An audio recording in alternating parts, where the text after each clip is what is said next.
Allez, jeunesse.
On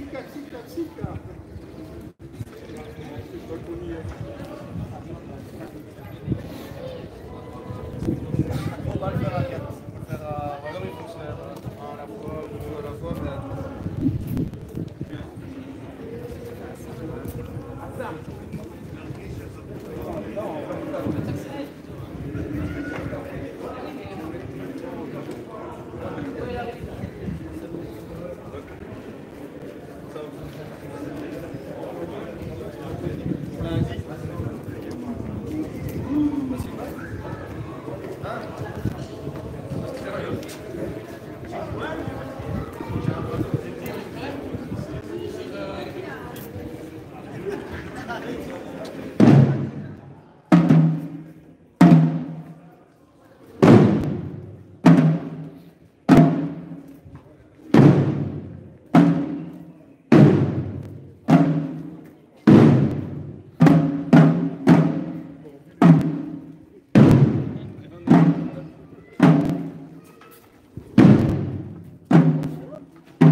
Moi, j'ai pas envie tout le temps de l'écouteur. Même si ça. Martha, regarde ce qu'il a pas avec un saucisson.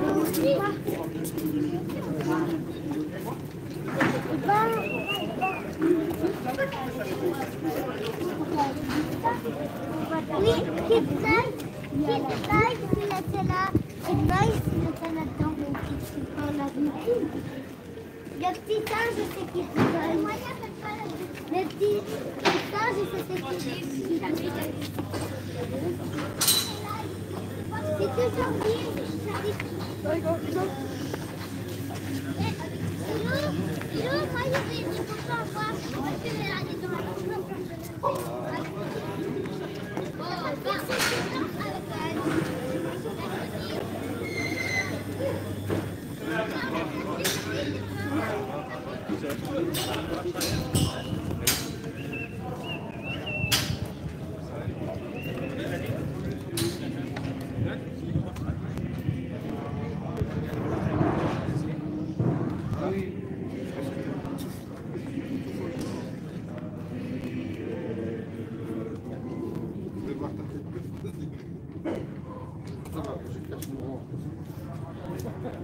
J'ai trouvé une solution.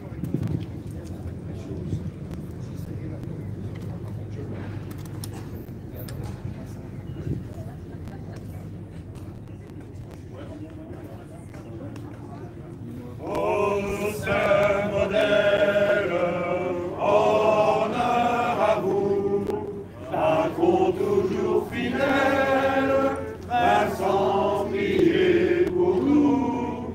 Patron toujours fidèle,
Là, je vais essayer de le détacher. Ben, tu tires dessus.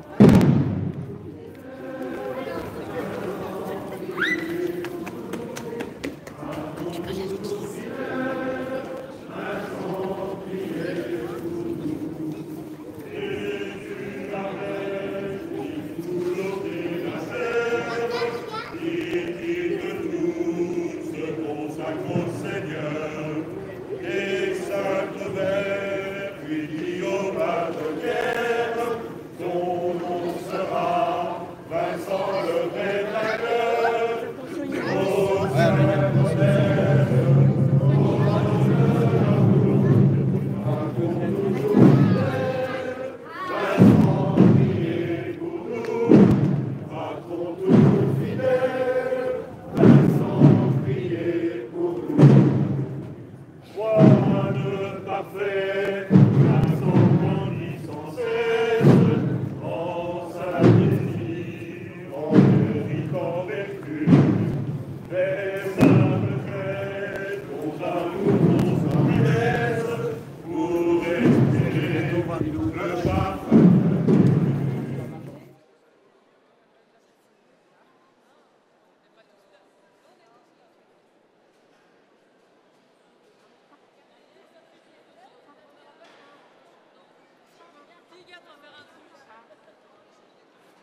Amis sonégiennes et sonégiens, c'est avec un plaisir renouvelé que je vous accueille ce matin dans cette collégiale millénaire.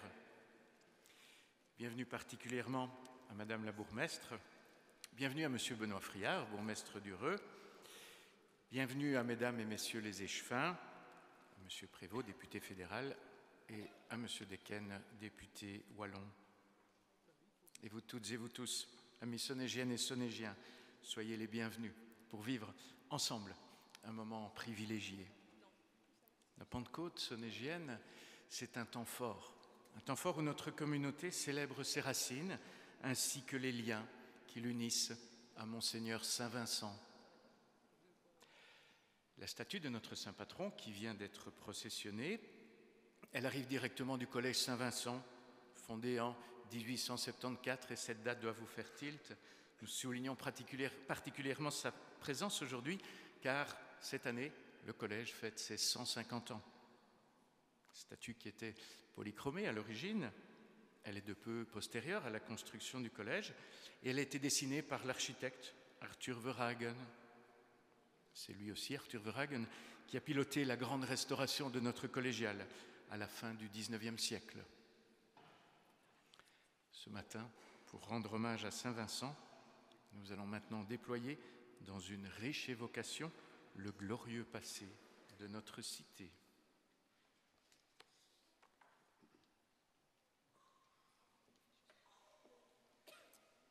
Nous, prévôts, doyens, écolâtres et trésoriers du chapitre royal Saint-Vincent, vous remercions tous pour vos témoignages non équivoques de respect et d'attachement filial à Monseigneur Saint-Vincent, fondateur de cette cité, après avoir fondé une famille avec Madame Sainte-Vaudrue, patronne de la ville de Mons.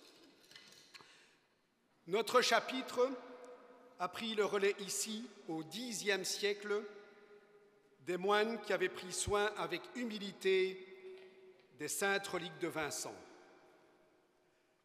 Nous n'avons eu de cesse, quant à nous, de déployer son culte pour faire connaître ses bienfaits.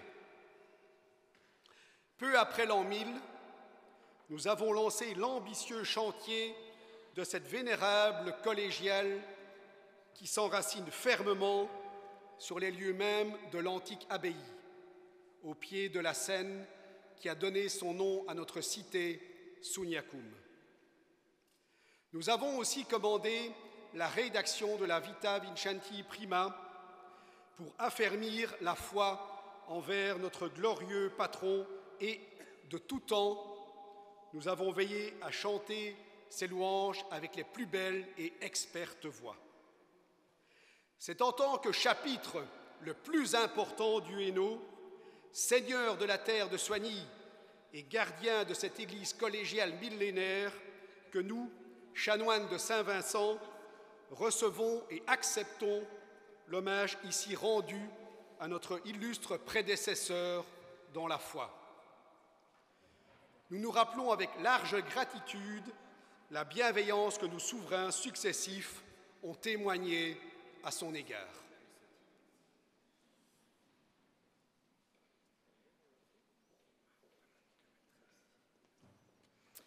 Mesdames et messieurs, en votre titre et qualité, chères sonégiennes, chers sonégiens, chers amis, en participant à cette cérémonie officielle d'ouverture de nos festivités sonégiennes, nous, l'autorité communale, voulons témoigner de notre attachement à la plus ancienne tradition sonégienne qui se déroule dans les campagnes et dans les rues de notre très belle ville.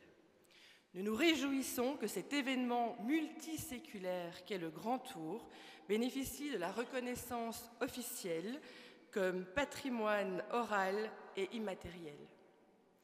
Nous souhaitons nous associer aux festivités pour rendre ces jours particulièrement festifs et rassembleurs pour tous les habitants de notre ville et de nos villages, ainsi que de leurs invités.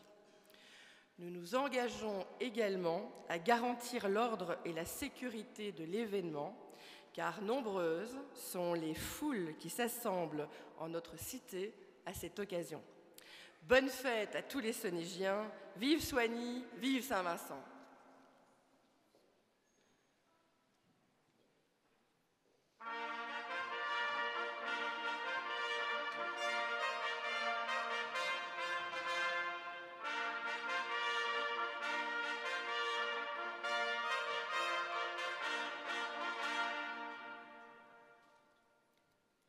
Braves gens, damoiselles et damoiseaux, troubadours, faites rugir les trompettes et les tambours.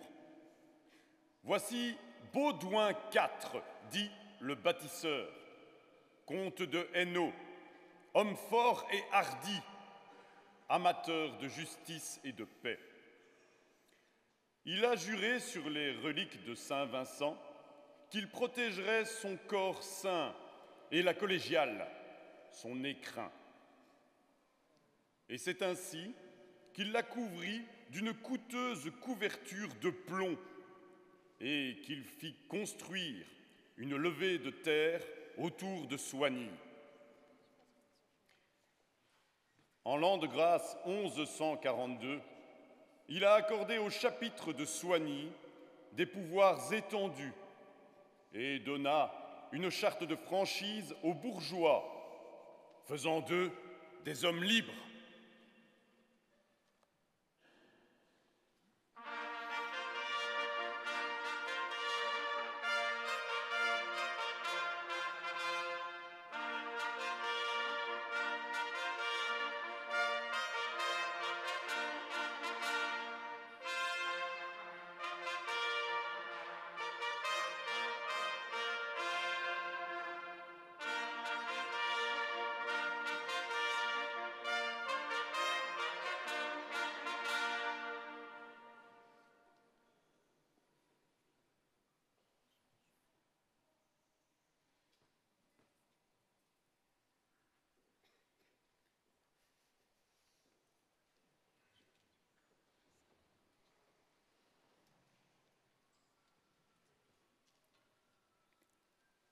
Nobles seigneurs, messires et gentes dames, nous avons le grand honneur d'accueillir Madame la comtesse de Flandre et de Hainaut, Marguerite de Constantinople.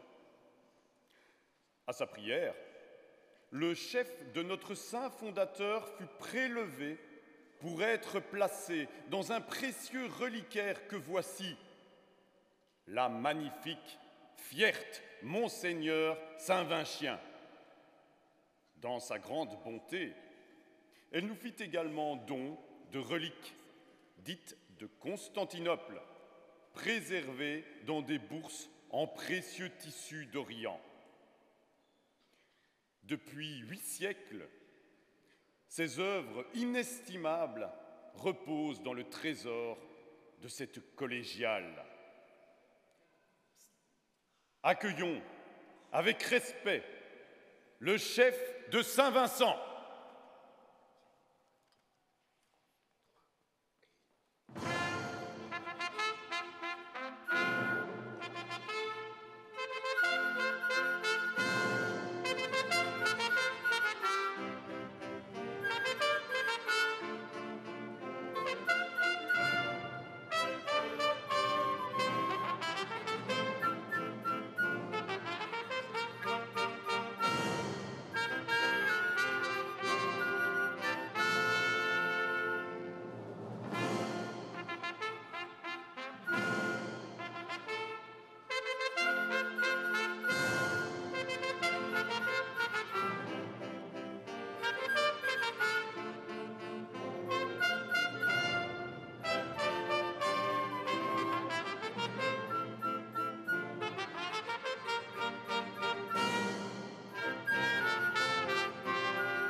Et maintenant, voici Monseigneur Nicolas de Fontaine, ancien prévôt de notre chapitre, qui deviendra évêque de Cambrai.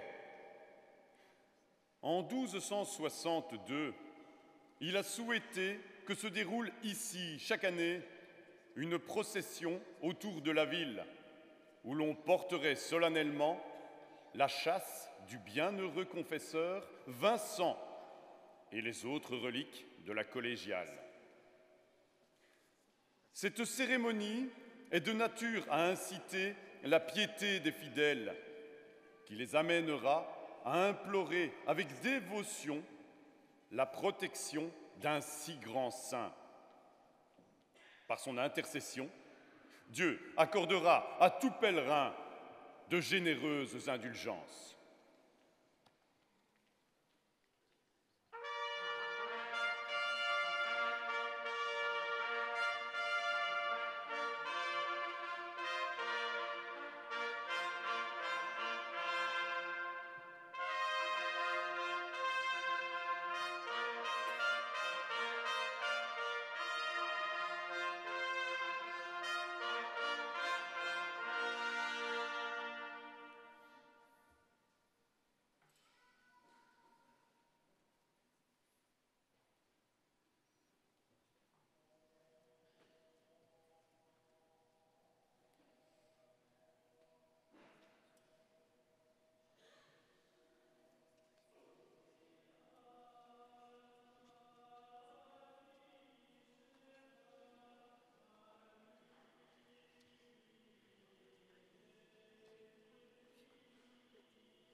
Musiciens, faites vibrer de vos chants le cœur de cette collégiale, car voici le duc de Bourgogne, Philippe le Bon, faisant ici sa joyeuse entrée en 1428 avec le collier en argent aux emblèmes de la toison d'or.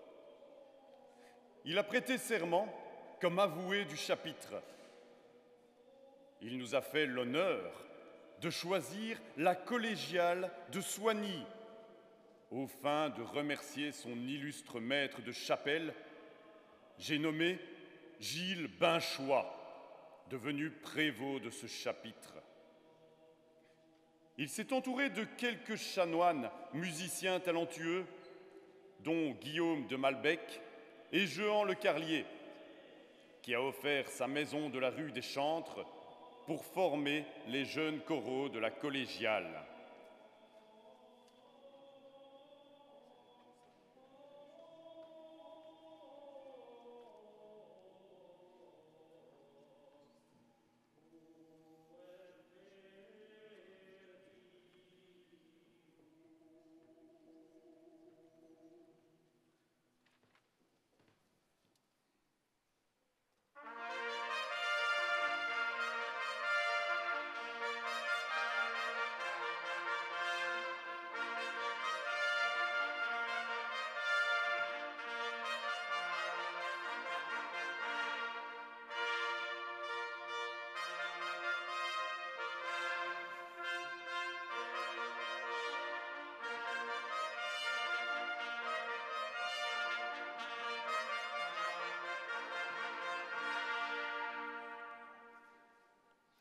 Prêtons maintenant l'oreille à la musique du renommé Binchois, mort ici en 1460.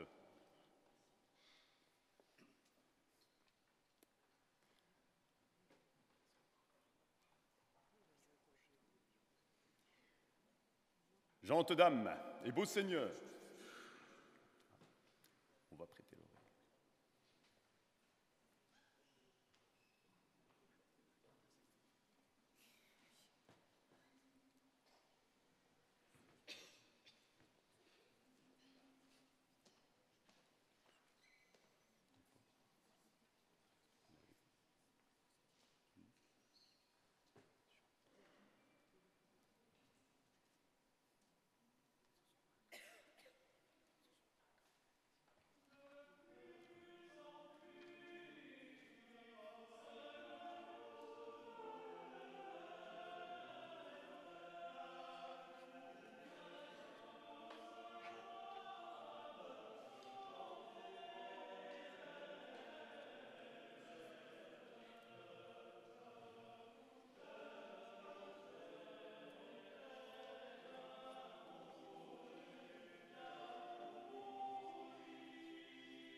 Gentes dames et beaux seigneurs, saluons le roi d'Espagne, Philippe II, qui sera aussi souverain des Pays-Bas.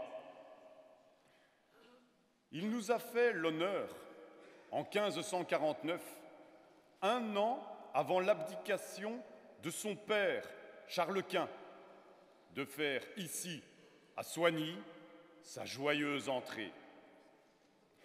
Il est accompagné ici de hallebardiers, venus spécialement de Mons pour assurer son escorte. Lors de cette journée de réjouissance, le souverain espagnol a offert à la collégiale un ornement liturgique de 4 pièces en drap, orné de soie et de fils d'or brodés. Par ce magnifique don, il nous a prouvé qu'il était très attaché à la foi catholique.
Les hallebardiers vont maintenant se poster autour des reliques de Madame Sainte-Vaudru, qu'ils se sont donné pour mission de protéger en tout lieu et toutes circonstances.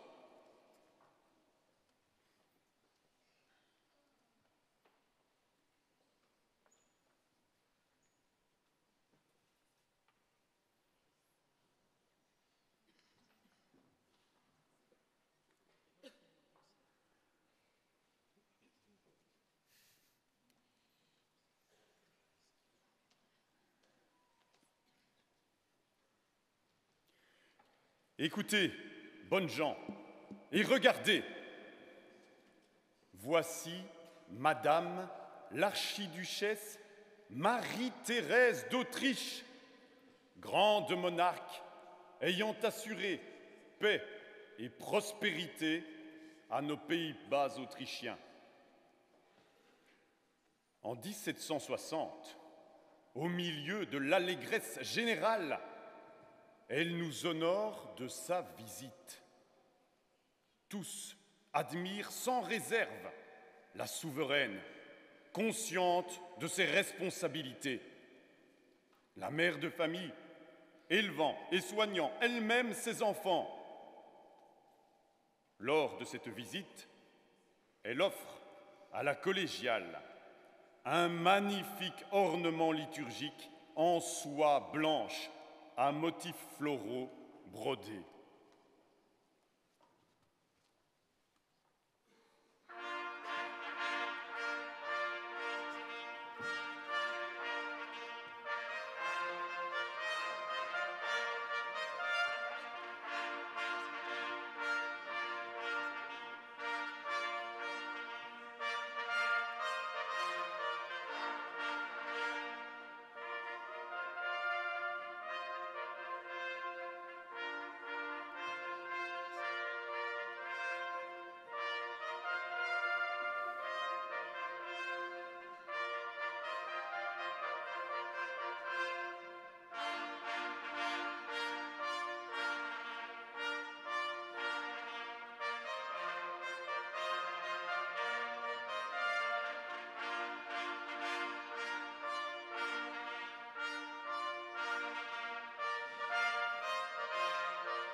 Pour clôturer cet hommage à notre saint patron, nous saluons la mémoire de 2 chanoines. Monsieur le chanoine Pierre-Louis Poliot, dernier maître de musique chez nous et qui nous a légué, de son vivant, un trésor inestimable, unique, inédit et considérable. Toutes les partitions qu'il avait écrites pour l'office divin. Et monsieur le chanoine Jean-Baptiste Lecancelier, dernier doyen du chapitre. Après la Révolution française, il s'est illustré par son engagement dans les œuvres sociales à Soigny, notamment les hospices civils. En eux sont présents tous les chanoines qui, pendant près de 9 siècles, ont géré et animé cette collégiale millénaire. Nous nous plaçons dans leurs pas.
Aujourd'hui, Madame la bourgmestre et Mesdames et Messieurs les échevins en sont les témoins distingués.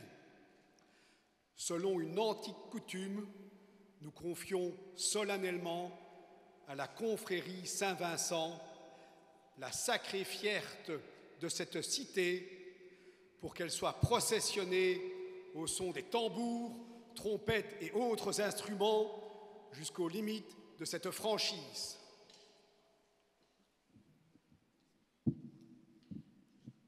Nous remercions, mes seigneurs, de l'honneur qui est fait à notre vénérable institution confraternelle. Notre confrérie a été érigée au XVIe siècle en l'honneur de M. Saint-Vincent pour perpétuer son culte, porter son corps glorieux et refaire les chemins de la procession comme de coutume. Là est notre mission séculaire. Nous, confrères de Saint-Vincent, acceptons bien volontiers de prendre respectueusement en charge le chef qui nous est confié.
C'est un grand honneur et haute responsabilité pour moi de tenir le bâton qui symbolise la présidence du comité de la procession historique, créé il y a plus de 100 ans. C'est avec fierté que j'ai vu et entendu les tambours de Madelguer entrer ici. C'est avec leur bannière pour solenniser le moment où le chapitre confie le chef de Saint-Vincent à la confrérie pour les fêtes de Pentecôte. Car ce groupe de jeunes tambours est fidèlement et étroitement associé à la procession historique depuis ses origines. Je tiens aussi à souligner le rôle tout aussi discret qu'essentiel du vestiaire de la procession. Ces dames aux doigts de fée mettent tout leur savoir-faire au service de la préparation des costumes qui rendent chatoyante notre procession, mais aussi cette cérémonie. Merci à elles. Allez, roulez tambour.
En 1921, en même temps que naissait la procession historique telle que nous la connaissons, un pavois aux couleurs du chapitre et de la cité a été jeté pour la première fois entre les deux tours qui donnent à notre collégiale sa silhouette reconnaissable entre mille. Mais savez-vous l'origine de cette prouesse? Écoutez.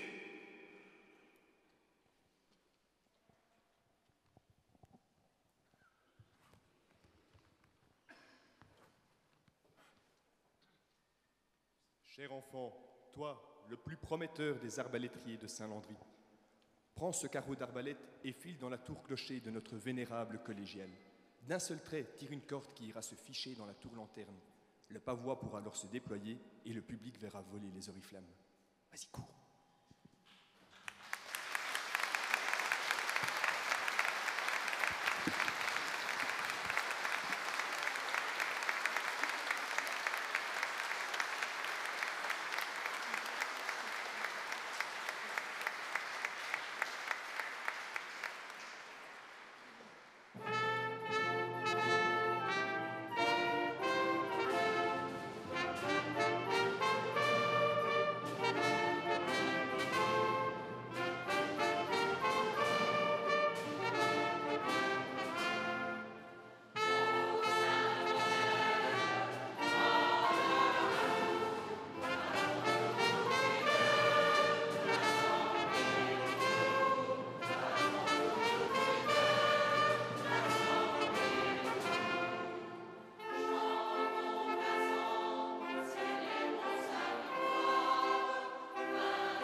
Amis sonégiennes et sonégiens, que Monseigneur Saint-Vincent protège les habitants de notre ville et de nos villages, particulièrement celles et ceux qui sont touchés par les maladies physiques, morales. Que Monseigneur Saint-Vincent protège ses dirigeants, qu'il leur donne la clairvoyance de mener à bien leur mission difficile dans le sens profond de l'intérêt général. Et que Monseigneur Saint-Vincent continue d'inspirer toutes celles et tous ceux qui, nombreux, se donnent pour engagement de perpétuer son culte et les traditions qui y sont liées.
Nous allons tous ensemble nous réjouir de la sortie des flamboyantes oriflammes au son du carillon.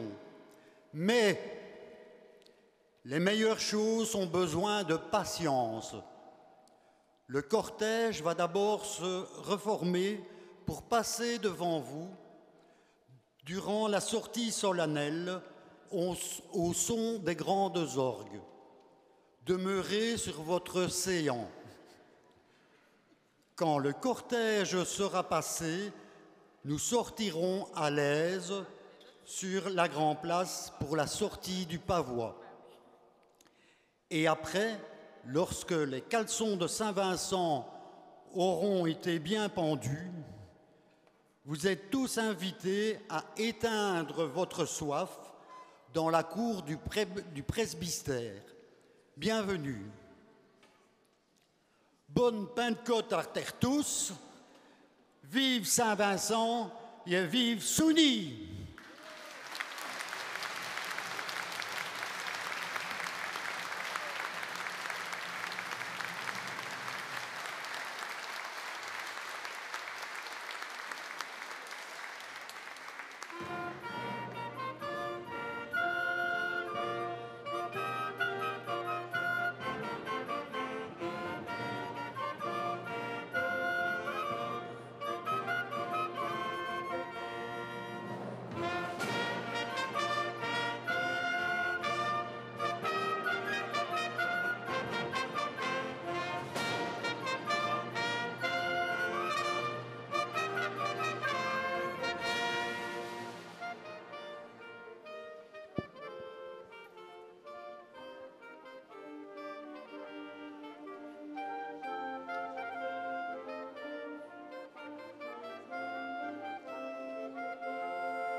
Je